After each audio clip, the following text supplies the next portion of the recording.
10-point bold caps. Next on CNN in Time, his personal journey to right past wrongs. I'm just deep south and rural and warts and all. When CNN in Time continues.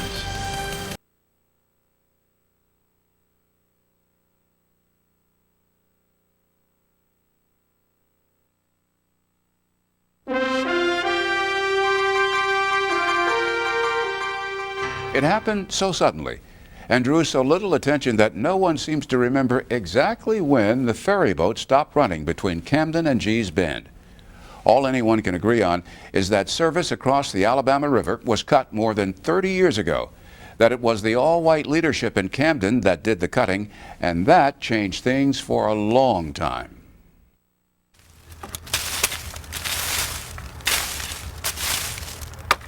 Parsi Petway has lived in Gee's Bend, Alabama all of her 84 years.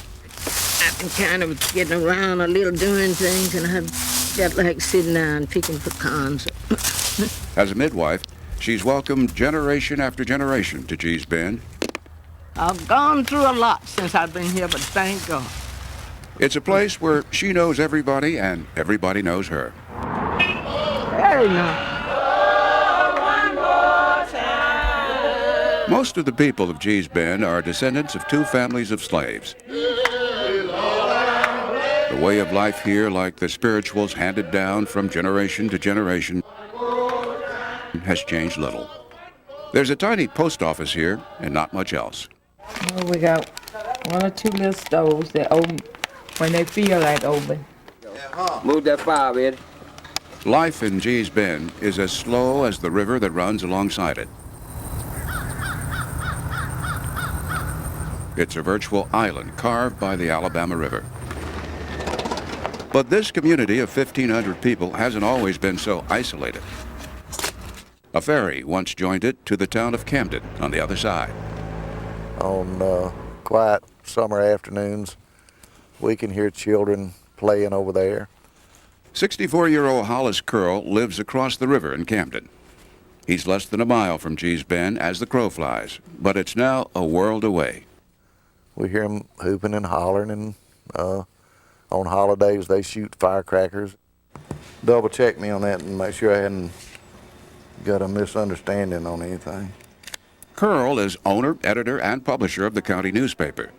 There was a time when he wanted to keep the black community of Gee's Bend on the other side of the river. 30 years ago, I would have thought that was a good idea. That's when the leaders of Camden decided to move the ferry. It was a handful of movers and shakers said, hey, we need to move that damn ferry boat. That'll keep them over there. And that's what happened. The people of Gee's Bend have always worked in the fields. They were bound to the land first as slaves, then as sharecroppers. But during the 1930s, as part of a New Deal project, the Roosevelt administration offered them low-interest loans to buy parcels of land and build their own homes. They had their own co-op store, their own cotton gin, so they didn't have to depend on the white community. And because they were free to speak out, Dr. Martin Luther King brought his voter registration campaign to Gee's Bend. For to come here to Gee's Bend. King arrived on a stormy February night in 1965, fighting weather and an illness. Martin Luther King came to Pleasant Grove Church.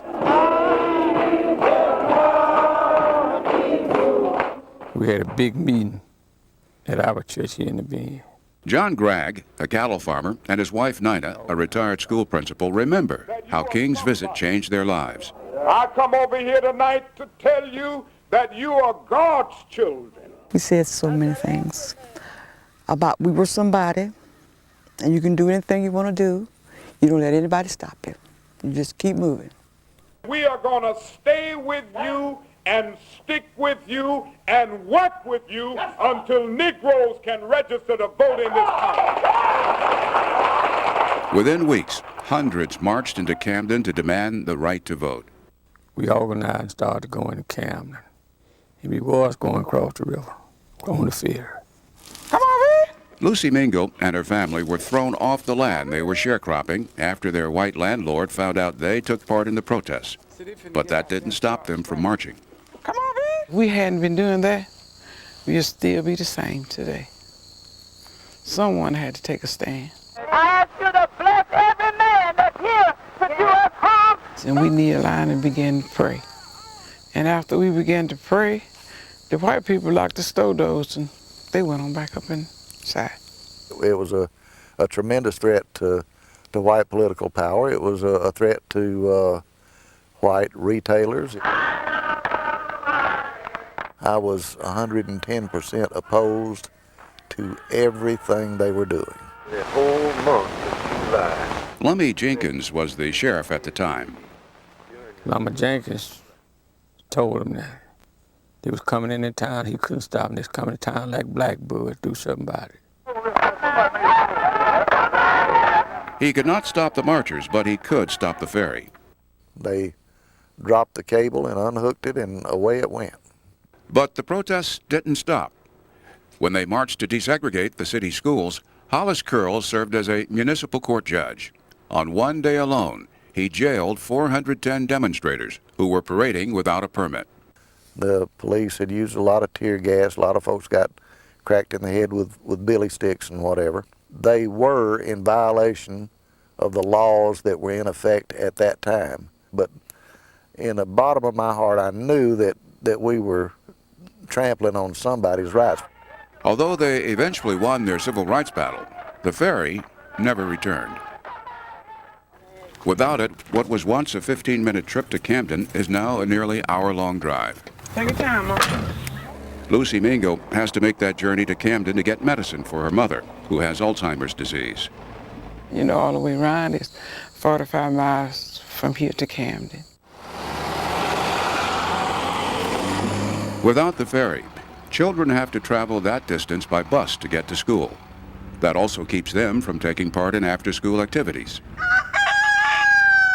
Without the ferry, Gee's Bend has been withering away. The area is one of the poorest in the United States. Unemployment is more than 14%. After 3 decades without the ferry, the people of Gee's Bend want it back. It would be a help to the whole community. It really would, because we need the ferry. Anything I can do to help get that ferry in here, I'm going to do it. On the other side of the river, Hollis Curl was beginning to rethink some of his old attitudes.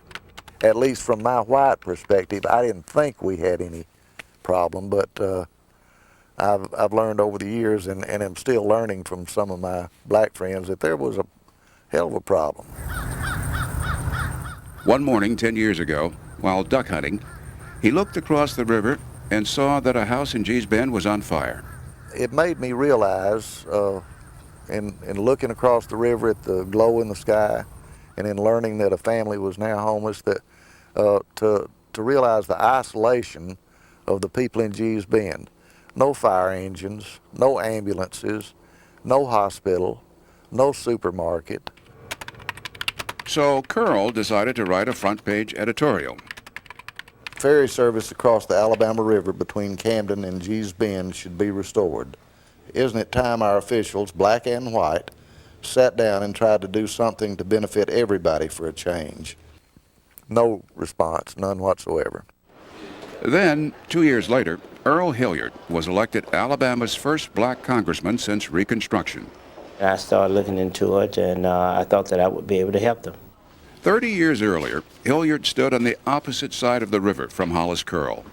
While Curl was jailing protesters, Hilliard was working with a law firm, pushing to desegregate Camden schools. Hollis was a judge during that time, and he protected the status quo. I'm not taking up for him, but that's what he did. He protected the status quo.